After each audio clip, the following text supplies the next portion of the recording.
ایک اور بات یہاں پتہ چلی کہ یہ بھی تھوڑا حیا کے خلاف مسئلہ ہے، لیکن آج کی نئی نوجوان نسل جو ہے اس میں بہت زیادہ مبتلا ہو رہی ہے، جس کو اورل سیکس کہا جاتا ہے. اور میں نے جیسے عرض کیا کہ شرعی مسائل میں چاہیے اور اس کو بیان کرنا یہ ہماری ذمہ داری ہے.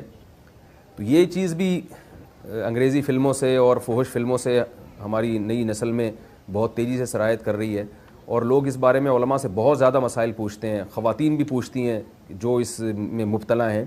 تو اس کا بھی مسئلہ یاد رکھیں کہ اللہ تعالیٰ نے حالت حیض میں زوجہ سے ہم بستری کو حرام قرار دیا کیونکہ اس میں گندگی ہے.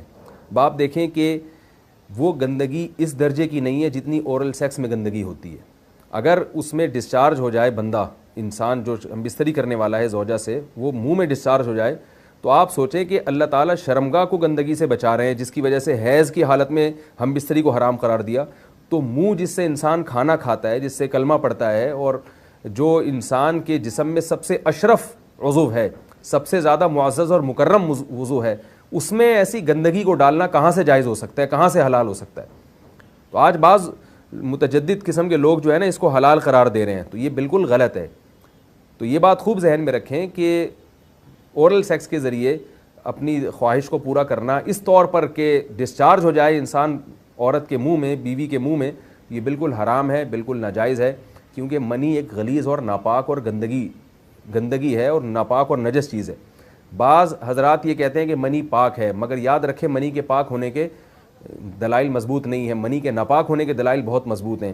سب سے پہلی دلیل قرآن مجید میں آتا ہے الم نخلقکم من ماء مہین، ہم نے تمہیں غلیظ اور پلید پانی سے پیدا کیا، ذلیل پانی سے پیدا کیا ہے. تو اس میں بھی اشارہ ہے کہ منی ناپاک چیز ہے. دوسری بات یہ کہ حدیث میں آتا ہے کہ کنت افرق المنی من ثوب رسول اللہ صلی اللہ علیہ وسلم ثم یصلی فیہ. حضرت عائشہ رضی اللہ تعالیٰ عنہ فرماتی ہیں کہ رسول اللہ صلی اللہ علیہ وسلم کے کپڑوں پر اگر منی لگی ہوتی تھی، صحیح بخاری کی حدیث ہے، میں اس کو کھرچ کے صاف کرتی تھی، پھر آپ صلی اللہ علیہ وسلم اس میں نماز پڑھا کرتے تھے.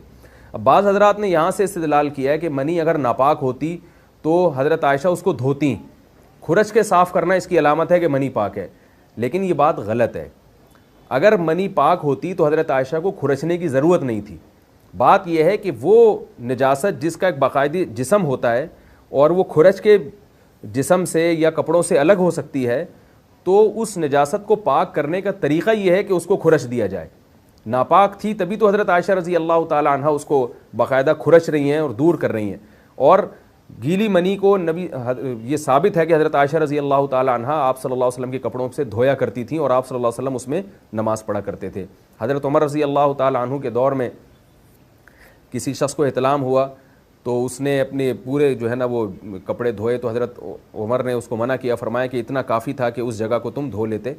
تو اس میں بھی حضرت عمر اس کو باقاعدہ دھونے کا حکم دے رہے ہیں. کسی بھی صحابی نے اعتراض نہیں کیا کہ یا امیر المومنین آپ ان کو دھونے کا حکم کیوں دے رہے ہیں، منی تو پاک ہے.